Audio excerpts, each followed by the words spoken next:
They will join us. There we are. We are going to continue our conversation of this afternoon. The last thing on the agenda is H 153. And Commissioner Beaulieu is going to take us through a presentation about the governor's tax request for the year. Please join us. Thank you, Madam Chair, and thank you, committee. Craig Beaulieu, Tax Commissioner. I will move through the PowerPoint presentation that's under my name. And I will start on slide 2. That's just titled Governor's Tax Relief Package with a few bullet points. So at a high level, I would say that the tax reduction package that the governor's putting forward this year builds on the great work that was done in Act 138. It has a lot of familiar themes, areas that the administration and legislature have worked together on before, and we hope to continue that work.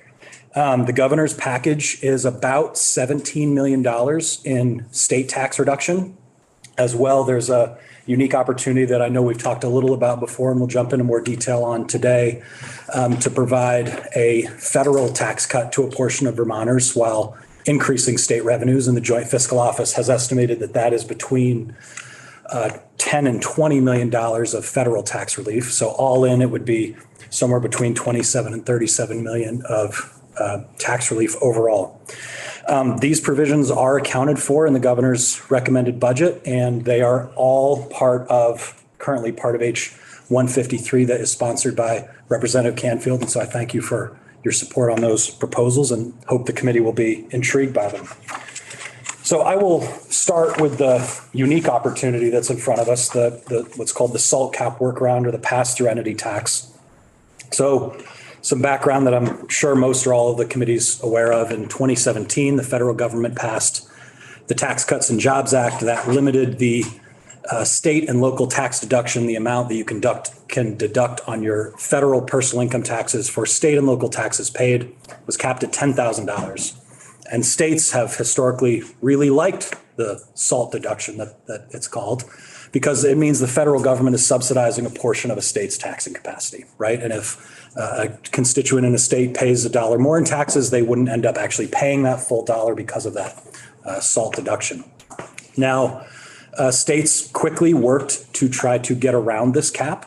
States did not like the cap. They tried a couple of different things. One that got maybe the most press was when states tried to classify their state tax payments as charitable contributions. And the IRS quickly said that is not allowable.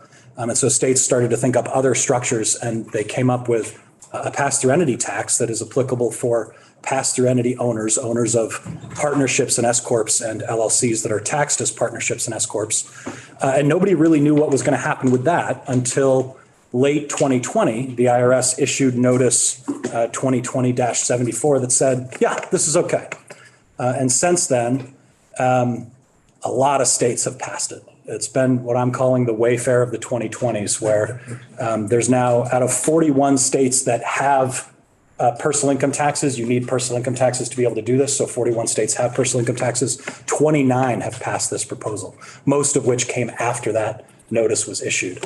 I've also been calling it the closest thing to a free lunch I've ever seen in state tax policy, because you can offer your constituents a federal tax cut while actually gaining the state revenue without any fancy accounting. We were just talking about free lunches right before this. I'm happy to be able to add to that conversation in my own way, Madam Chair. For children at school. This is for pass-through entity owners, so it's a different constituency, but. Very different constituency, yes, Commissioner. So one important point that I would note in this discussion is that current law does have a version of this. It's not necessarily built to function as a SALT cap workaround, but the mechanics exist in the same way. It's called composite filing, and it is only available to non-resident owners of Vermont pass-throughs. So if you are a member or shareholder or partner of a pass-through entity that operates in Vermont and you don't live in Vermont, you normally would have to pay what's called non-resident withholding. It's a mechanism to make sure that people who don't live in Vermont are paying their Vermont taxes for their business entities in Vermont. But for many, many years, maybe as long as non-resident withholding has existed, composite filing has existed, which is paying the tax at the entity level. and ostensibly allows this same kind of structure for non-resident owners of Vermont pass-throughs, while Vermont resident owners of Vermont pass-throughs cannot enjoy this. So I might jump to slide 4, where I have a one-pager on this that sort of walks through it. And if anybody wants a bigger version, I do have printouts of just this page. And I'll start in the top left box labeled no pass-through entity tax. And if we take an S Corp, let's just say it has one owner for simplicity, and it has $1 million in S Corp income. In this box, no pass-through entity tax is paid because it's under current law. It doesn't exist. So they have $1 million on their federal K-1, and that has the SALT deduction cap of $10,000. So this taxpayer would pay about $300,000 in federal taxes, about $80,000 in state taxes if we assume married filing joint with this as the only income. The top right box walks through that same example if there were a dollar for dollar credit for personal income taxes paid or any entity taxes paid under this structure. So the basic mechanism is you create a pass-through entity tax where these owners can elect to pay the tax at the entity level where no SALT cap exists, and then offer a credit for personal income taxes paid. So this example walks through that with a 100% dollar for dollar credit. So same $1 million in S Corp income, 76% of pass-through entity taxes paid. That's a 7.6% rate. That is equal to the composite rate today. So again, that pass-through entity tax is fully deductible at the entity level. And that fourth bullet really shows how the mechanism of the workaround works. The federal K-1 distribution becomes $924,000, right? So the federal SALT cap at the personal level is still $10,000, but what's happening is they're reducing the amount of the federal K-1 distribution. So that results in about $275,000 paid in federal taxes, a savings of $25,000. And here's the problem with a dollar for dollar credit, right? $73,000 of state taxes paid. So that would be a state fiscal hit of $7,000 from this taxpayer. So that would be a problem, right? We would have to budget for that, account for that, have debates about what that means in terms of lost revenue. There's a solution, and the solution is to not offer a dollar for dollar credit, but offer only a portion of a dollar for each dollar of pass-through entity taxes paid. So under the solution and under the structure that you see in H153, you could offer a credit of only 90 cents for each dollar of pass-through entity taxes paid. So in the lower left, the white box, you can see how that shakes out. Same $1 million of S Corp income, same $76,000 of pass-through entity tax paid, same $924,000 in federal K-1 distribution. But the credit that Vermont would give to this individual on personal income taxes is only $68,400. So they still enjoy a federal savings of $25,000, but they now pay about $81,000 in state taxes. So they'll pay $1,000 more to Vermont, but the taxpayer is still going to want to pursue this because of the federal savings. And why does this all work? It works because of the interplay between the share of the credit and Vermont's highest marginal tax rate, right? And you can see that interplay in the lower right box. So because 8.75% is Vermont's highest marginal rate, that means for every dollar of entity tax paid and every dollar in reduction on the federal K-1, they would gain at most 8.75 cents. But they lose a dime because we only offer a 90% credit, which means for each dollar of pass-through entity taxes paid, the state gains 1 1/4 cents. And mathematically, it works out to about you take whatever the federal savings is, about 3% of that will be revenue bump to the state with a 90% credit. And so this is the free lunch I'm talking about. You can offer this tax credit to pass-through entity owners. You can solve the inequity that exists today between resident pass-through entity owners and non-resident pass-through entity owners. And you can do all of that while getting a slight bump to state revenues. And so who other than school children will be getting this free lunch?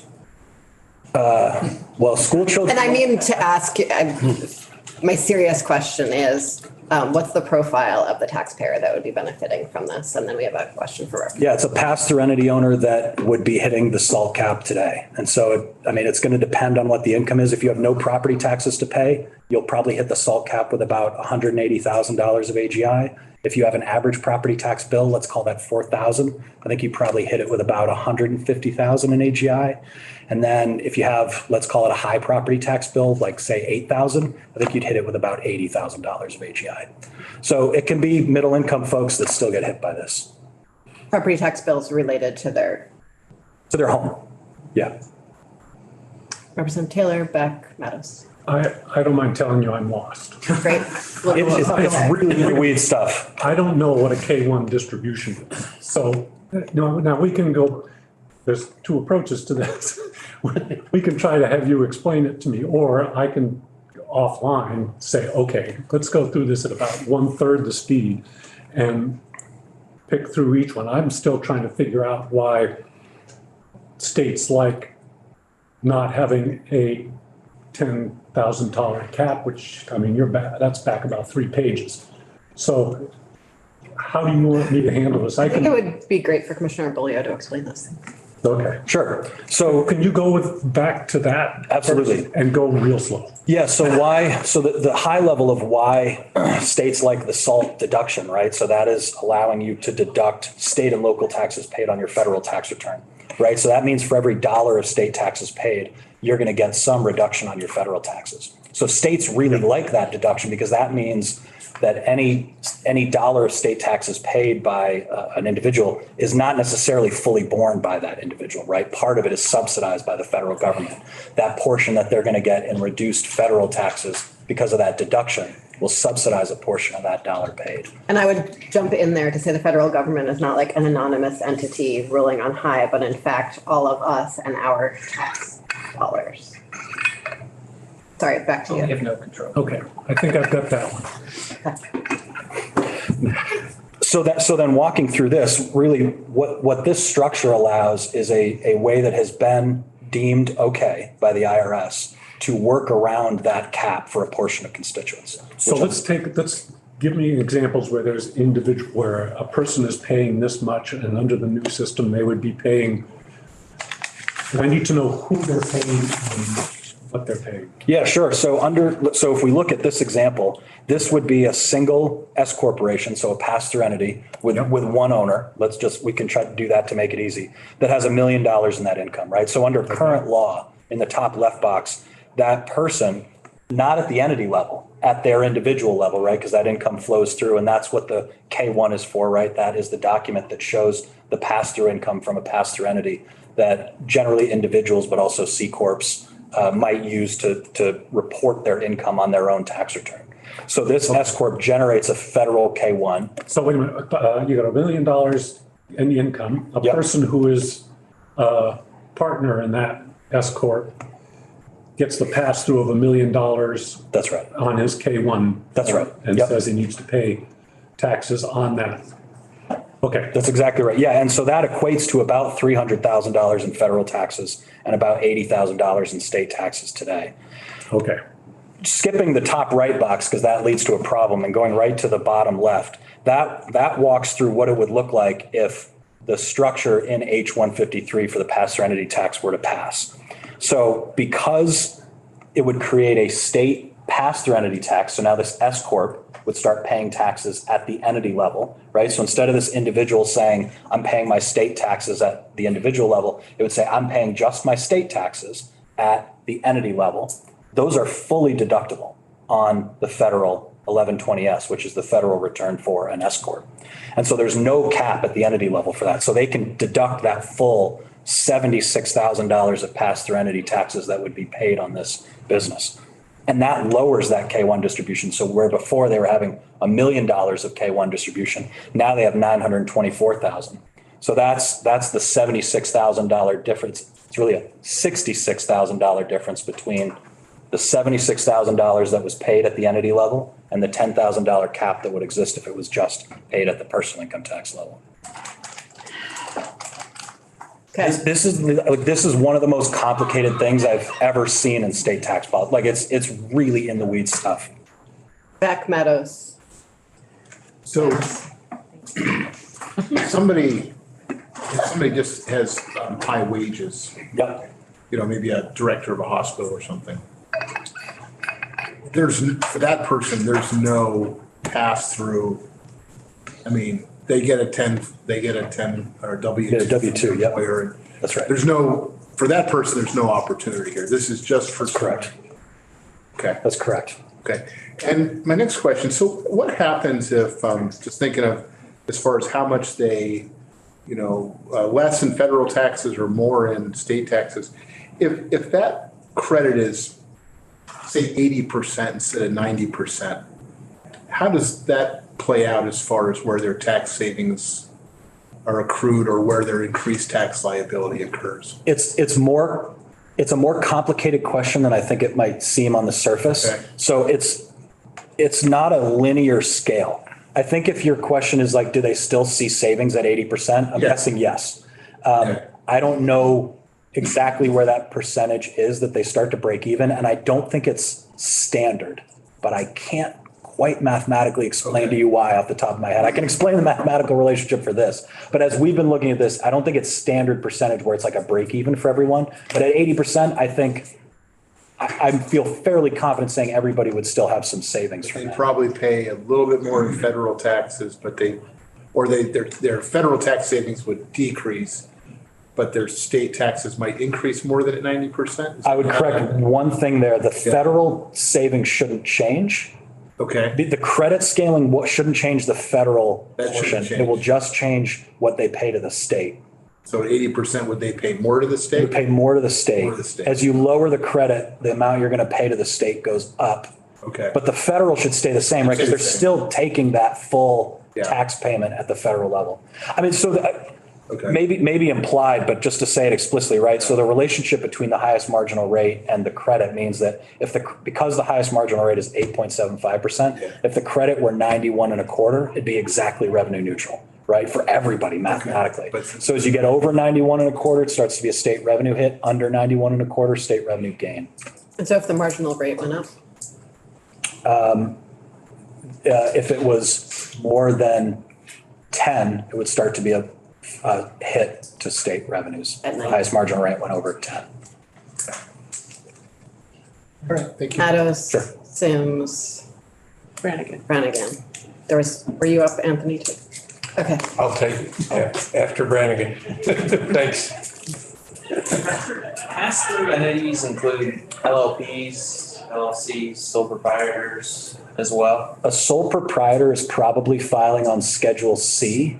So they're unlikely to be filing a 1065 or 1120S. What the other elements that you describe usually are, but you can elect that tax treatment at the federal level. Like if you're an LLC, you could say, I want to be taxed as a C corp. I don't know all of those rules off the top of my head, but the vast majority of LLCs are going to be taxed as either partnership or S corp, usually partnership. So that would apply in this case. How many resident pass-through owners do we think would benefit from this? And what is the estimated revenue gain? Yes, so the Joint Fiscal Office did an issue brief on this, and I think, lovely issue brief that I recommend. yeah, it's well done.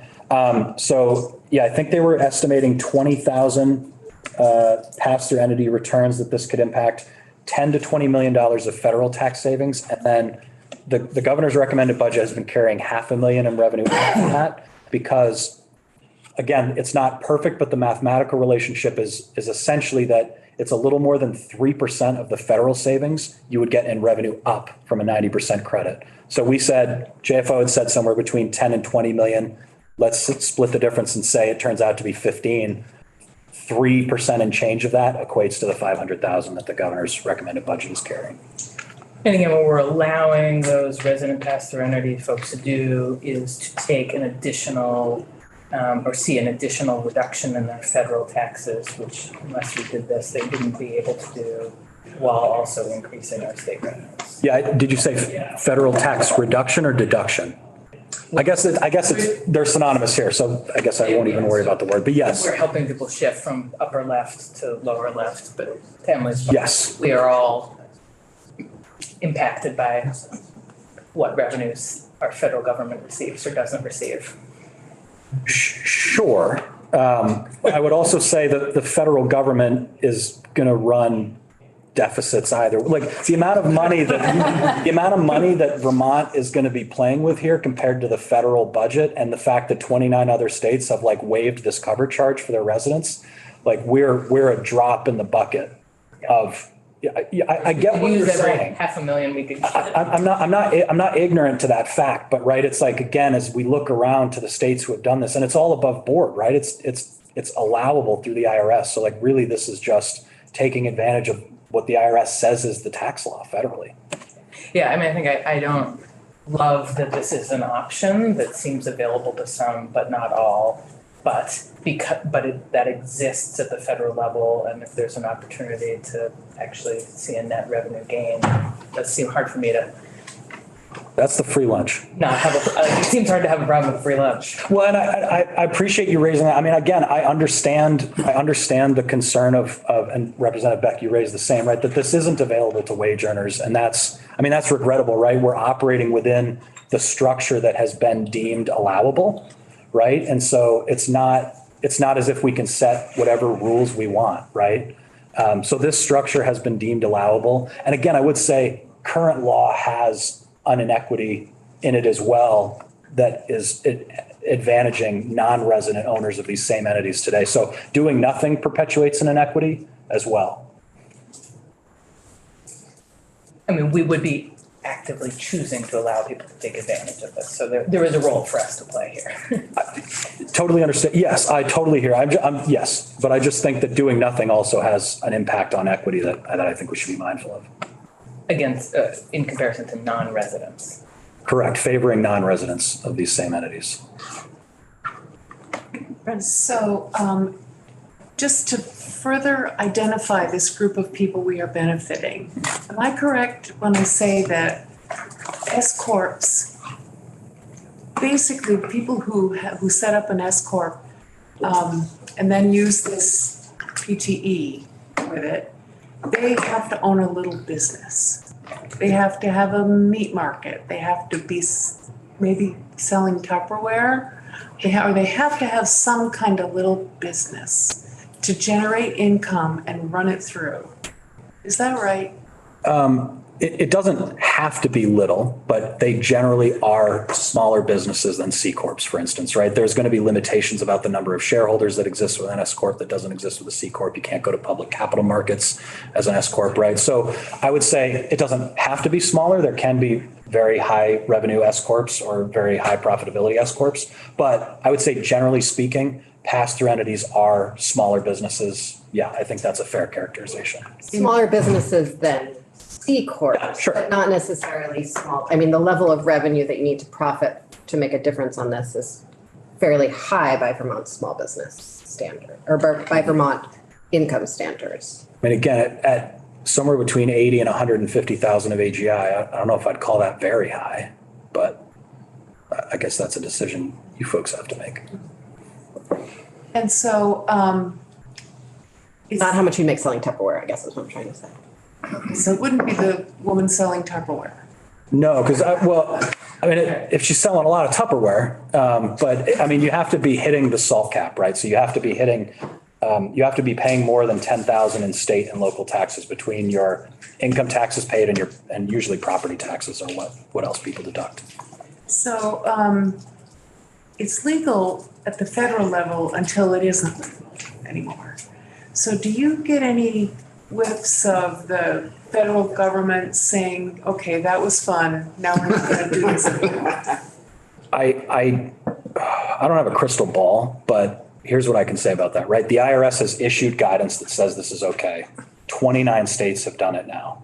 So if the IRS were to simply say, never mind, right? Like people would be asking, how were you saying that was your interpretation before and now it's changed? And you'd have a lot of angry states. The other part of this is, does Congress do something, right? And I guess I don't know, right? But the other part of the question on this in Congress is a lot of the discussion has been, should the SALT cap even exist, right? And so that would be a different discussion. I mean, I'm open to the idea that this structure doesn't exist if the SALT cap doesn't exist. I don't think it needs to exist in Vermont if there's no SALT cap.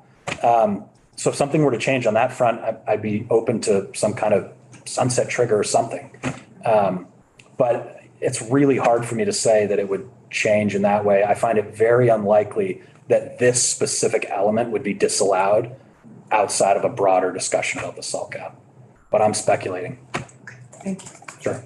Representative Anthony, Representative Beck. Thank you. Commissioner, I don't argue that it appears to be one of the great free lunch inventions of the 21st century. That I give you that. But it is inequitable in the sense that, as you pointed out, you either have to be up in the nether reaches in income because you hit the cap. And so that eliminates 80% of Vermonters right there, roughly. The other sense in which I think equity could be manipulated, if you will, or subject to policy is, as you pointed out, tinker with the percent of credit that comes to Vermont. So that in essence, even though it does benefit largely exclusively to upper income people, there is a counter, if you will, effort to essentially bring in some revenue that might take some pressure off tax rates for the rest of us. And that corresponds, of course, as your conversation with Representative Mattos illustrated, fooling around with whether it's 90% or 85 or whatever in terms of the credit that, in essence, we forego or we ask for. And I guess I have to ask, is that an open debate about changing that variable, or is it take it or leave it? It's this free lunch or there is no free lunch. Well, I'm not going to negotiate against myself. No. I understand. But What are you doing here then? Buy back the inequity, if you wouldn't mind, that I feel about it. So if let me try to answer. So bottom line, Yeah. the credit amount is a decision for the legislature, right? For sure. Right. The governor has proposed 90%, come to the table and said, let's offer this tax credit while still bringing in more money for the state. That's what we think is a fair shake here, but this is a debate that I'm happy to participate in if the legislature wants to talk about a different rate. If I could step back for just a moment, and I apologize if I'm inarticulate on this, but as I think about this wholesale, right? Vermont has a progressive income tax system, right? And I think Vermont values, we think that's a good thing, right? What this offers is a really unique spot to hit the economic competitiveness part of the NCSL principles of a high quality tax system, right? Without hurting our state revenues at all. Everything that you just described is part of our normal debate where we're talking about the dollars and cents having opportunity costs in a way that they just don't here, right? Taking away $1 from this service puts it here, or taking away $1 and this revenue takes away from this service, right? The math, the scales don't work in the same way on this, right? So I don't think that the normal policy debate works necessarily in the same way either, right? That this is really sort of outside of that system of the normal opportunity costs that we're looking at. So your concerns about equity as dollars and cents are moving around dollar for dollar, one for one makes total sense to me. Except in this case, that's not really what's happening, right? And so that's why it's so interesting to me about the opportunity that's in front of us. And you can see why it's so attractive to all of the states who have done this, right? That it's like the scales go way one way and like nothing on the other way, right? So I can understand that concern about equity, but I do think that it's a little bit of a different discussion with this particular policy, if that makes sense. If I may, a short retort. When we use the word income to S corps, LLCs and whatnot, we're really talking about profit. Yeah. Because of course they're chargeable costs. Right. I'm a W-2 guy. I don't have any chargeable costs. Income is profit. Yep. Well, that's if you will, the differential treatment right at the get-go. If I were able to incorporate myself, and the IRS has ruled you can't sell yourself as a business long since, then I could, if you will, take off the costs of insurance, medical care, automobiles, life insurance, whatever. I can't do that because I'm a W-2 guy. Yeah. That's the sort of front end differential that I'm trying to find a way to just hold my nose about, or just say, we'll make it up some other way. One way I look at this is if this were a federal appropriation coming to Vermont, would we turn it away? Mm-hmm. That we wouldn't. I don't know. And I think I think you were talking around sort of when we talk about the principles of the high quality tax system, this is the vertical equity piece of it. Or the, sorry. Horizontal equity. Yeah. I'm glad I Yeah. had my hand motions there to help me out of that linguistic. I mean, Yeah. again, we're not talking the normal opportunity costs. Representative Beck? Yeah, just, so this IRS interpretation that this is legit, when did that occur? Do you know? Like, November of 2020, late 2020, I think November. okay, so right as the administration switched then, basically. Yeah, and they had, Okay. no, because that would have been post-election pre-switch, right? Right, post-election pre-inauguration, so, Yeah. okay, okay. And some states had it, like Connecticut had it before. And like they were sort of pushing, Trying to get it, yeah, to see if it's okay or not. I don't know who else besides Connecticut had it before. I think a couple. But since then, it's been a lot.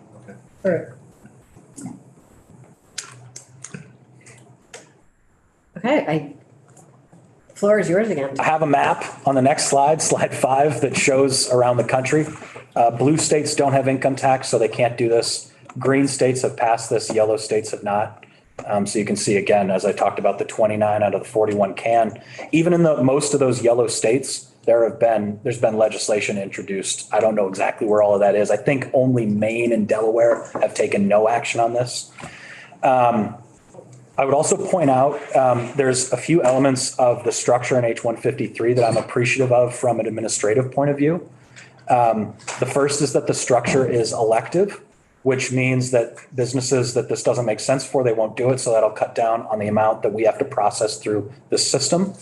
It's also only allowed for pass-through entities where all of the shareholders, members, or partners are individuals. And I'm appreciative of that so that we're not tracking this through to C Corps where this stuff is already deductible or through multiple tiers of pass-through entities. I'm appreciative of that. And then all owners have to elect the same treatment, which I very strongly support. Again, using the parity of composite filing, it used to be that composite filing could be chosen shareholder by shareholder, and that was an absolute nightmare to do. And so for many years, it's been all or nothing, and we have appreciated that very much, and I believe taxpayers have as well, with increased service levels for that.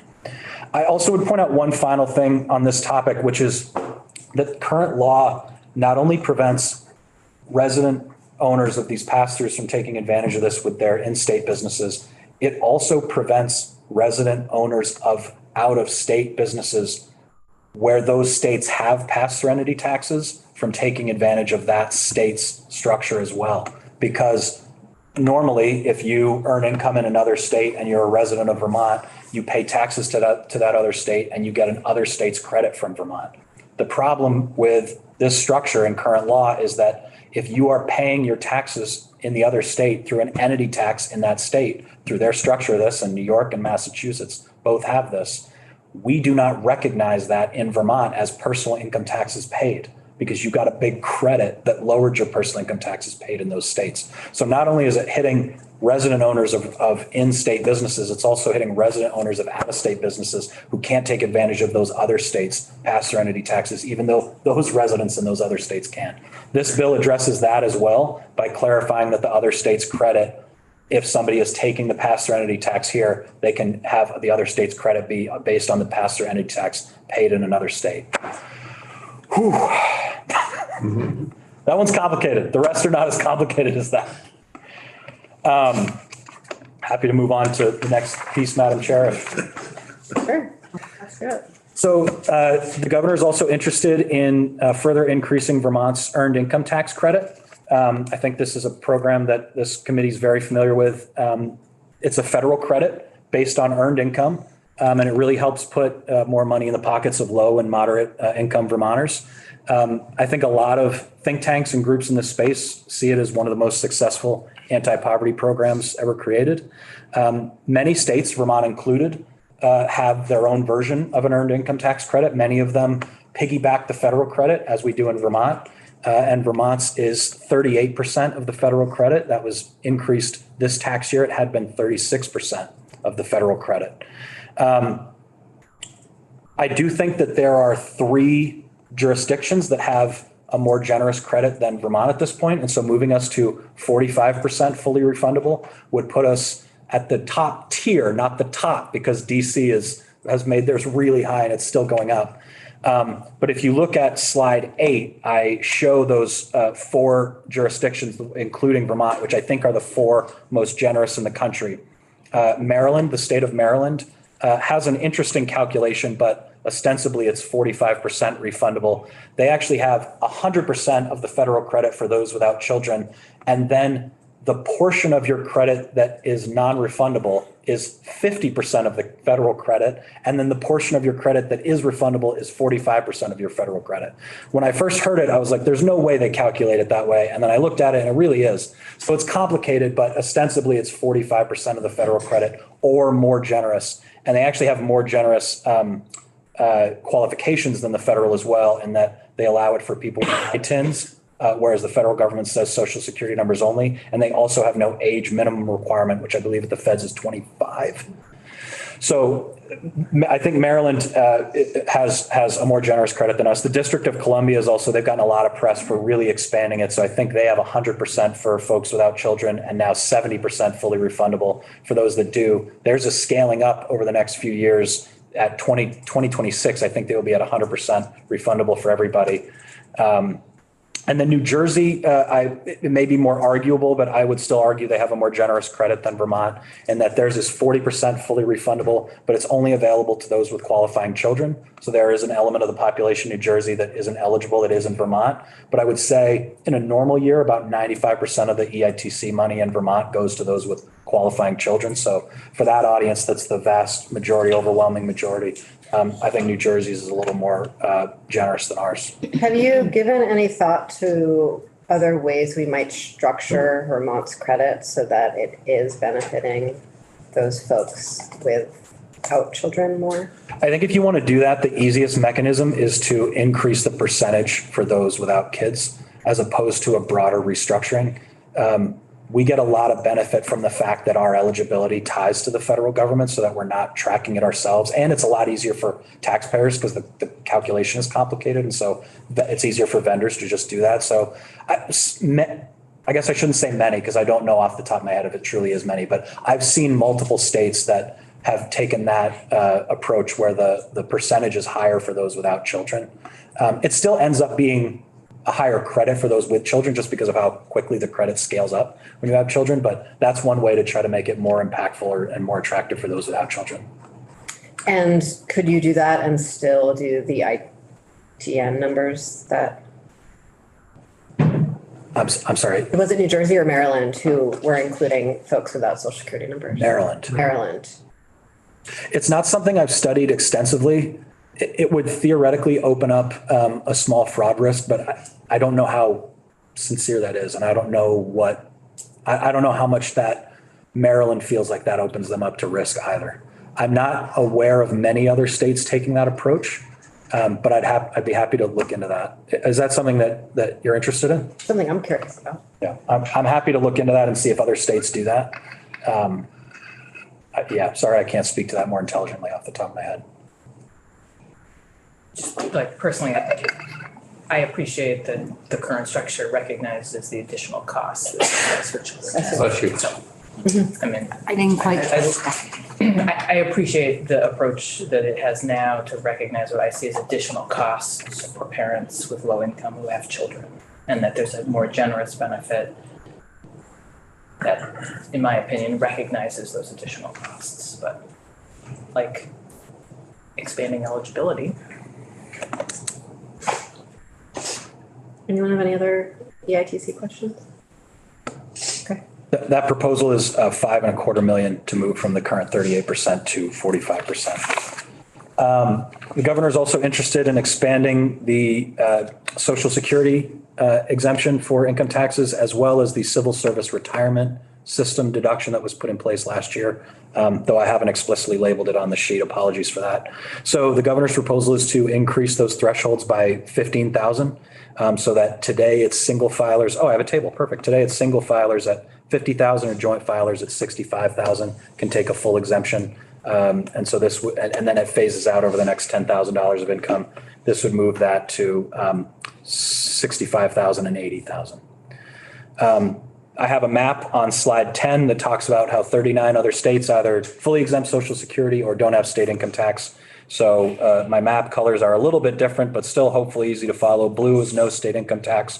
Green is a full exemption. Yellow is a partial exemption. And then red is, I call it no state exemption, but remember there is a federal exemption. Everybody gets at least a 15% break on Social Security. So those states, I think are all recognizing at least that, but they don't have anything else on the state level.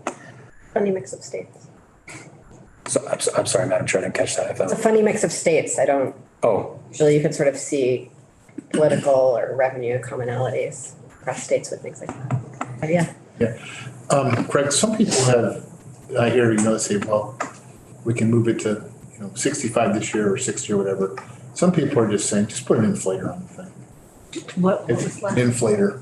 What inflator? Have you all had those discussions about whether, could we do that if we said, just say, every year we're just gonna inflate the exemption based on whatever the index is and just let it grow that way? Have you had any conversations over in your shop about doing that, something like that? it's doable. Certainly we could pull it off. It's not something that I've had in-depth conversations about, so happy to take that point back and have those conversations. Okay, thank you.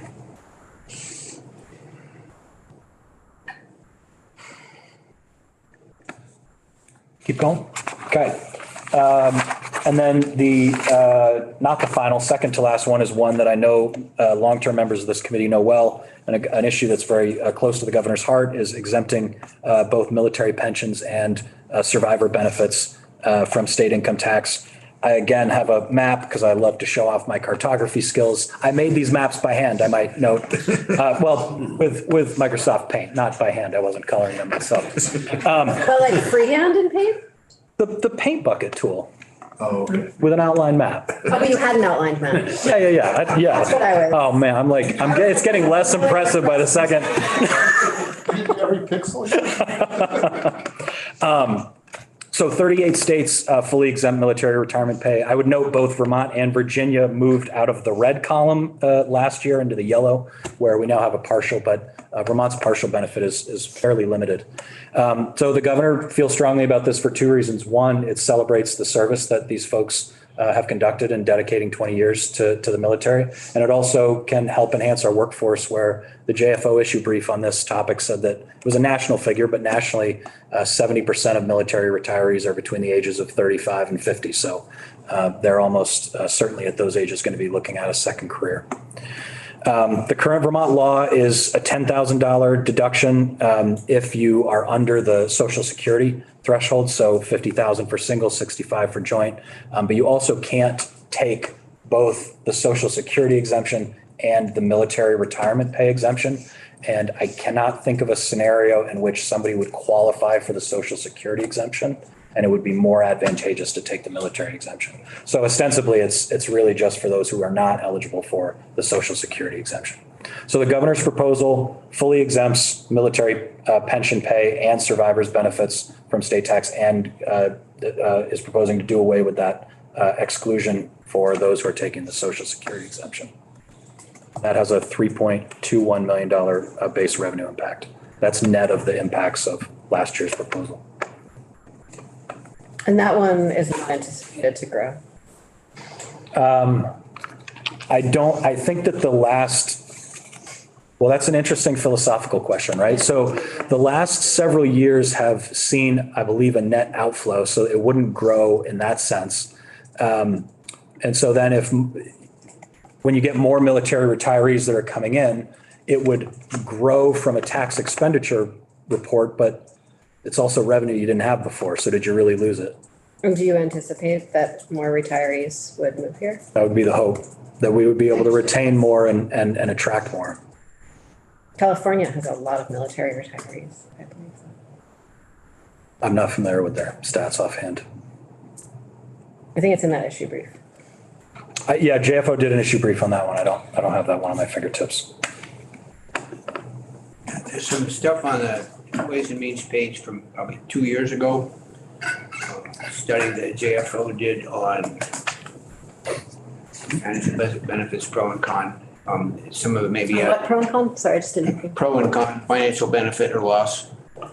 At one point, the study suggested that it would It would be a cost up front, but it would take us 10 years to break even. And I don't know if those estimates are still valid, but there is a study there for people to read. There was one, I would note one thing that was a typo that I thought got corrected, but I did look at it a few days ago and it didn't look like it did. That the JFO issue brief said it would take somewhere between 600 and 650 military retirees to break even. But the JFO issue brief said it would take that every year, and that's not the case, right? It just takes it once. Yeah, Totally. yeah, which is a big difference. Yeah. And I had talked with Graham, but it just. But anyway, there's some stuff out there for people to review, and it wouldn't take a whole cloth.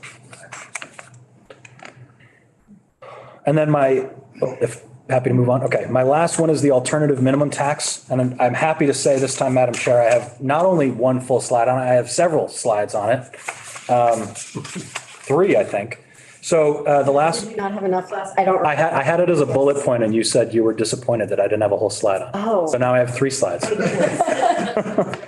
So the proposal here is to simply repeal Vermont's alternative minimum tax on personal income taxes. So current law says that if adjusted gross income of a taxpayer is over 150,000, the minimum tax will be either what's calculated under the tax calculation or 3% of the adjusted gross income. This is a mechanism that I think was doing its policy job pre-2008 when Vermont recognized itemized deductions, right? Because the purpose of an alternative minimum tax is to make sure that you don't have substantial deductions reducing people's taxes. But now Vermont doesn't recognize itemized deductions generally and just has a few specific ones that the legislature has made very proactive decisions on implementing those deductions. So our take is why not use those policies that the legislature has put in place, sometimes even after this alternative minimum tax was put in place, instead of relying on this mechanism. So if you look at slide 14, there's really 4 groups that this impacts now. One is taxpayers with high medical deductions. And again, Vermont in 2019, I believe, reinstituted a Vermont specific medical deduction, which allows all qualifying Schedule A federal deductions, less the standard deduction, less your personal exemptions. So in this case, when folks are getting hit by the alternative minimum tax, it's on the one hand, Vermont saying you can take this medical deduction with your high medical cost in that year, but then in the next, like 3 lines later on the form, we're taking it away with the alternative minimum tax. It's also hitting taxpayers who are simply following the law regarding Vermont's decoupling from accelerated or bonus depreciation. So at the federal government, you can, if you buy a depreciable asset, there are cases where you can take 100% of the depreciation in the first year. Vermont has a standard depreciation schedule. And so that means in the first year, you're doing a big add back on your taxes. And then in your out years, you're doing a subtraction. There are folks who are hitting this alternative minimum tax just when they're taking this subtraction that the law said they had to do this mechanism. So ostensibly, they're never getting to depreciate that asset, even under a straight line, or I should correct myself, they're not getting to fully depreciate that asset, whatever portion is hitting that alternative minimum tax. So that feels like bad news. It's also hitting a small number of taxpayers with capital gains exclusions. Again, there are very specific rules about the capital gains exclusion in Vermont. And then the last one, which I've actually flagged as illegal, is that it's hitting taxpayers with high U.S. bond income or railroad retirement income, which under federal law, we are actually not allowed to tax. And there may be constitutional issues there as well. It's a small number of people, but it is real. And you can see that data on my final slide. The share of this impact. This is for tax year 20 and tax year 21. I would say I'm lamenting maybe a little bit of not having more tax years here, and I'd be happy to follow up on that. Prior tax years look closer to tax year 20 than they do in tax year 21. The note I would make about tax year 21 is you can see a big jump in the count of people getting hit from the capital gains. And that's because asset prices were really high in 21. And so we were seeing more capital gains overall. But as you can see, right, if you look at tax year 20, capital gains only account for 9% rather, I should say, of the folks who are getting hit by the alternative minimum tax, and only 17% in tax year 21. So I really think it's a relic of the before reform times. I'm not sure it's really doing the job that the legislature would have intended it to do, though certainly that's a discussion that I'm here to have.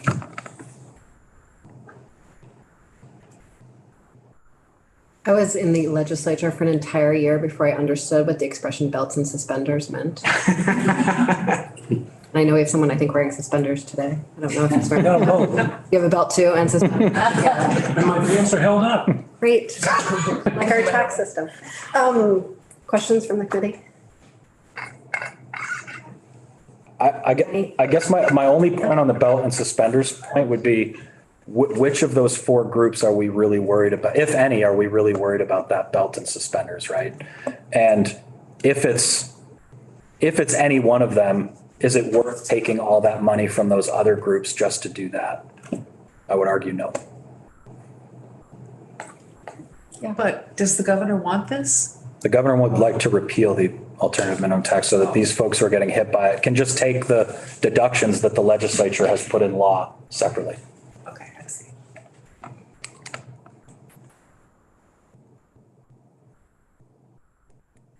That's it from me. That's it. Appreciate it. I For think having me. more spaces to have more of these conversations in the future.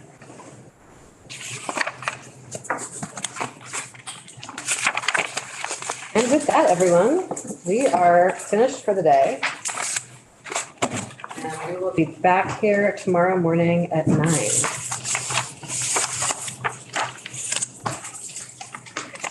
About a day filled with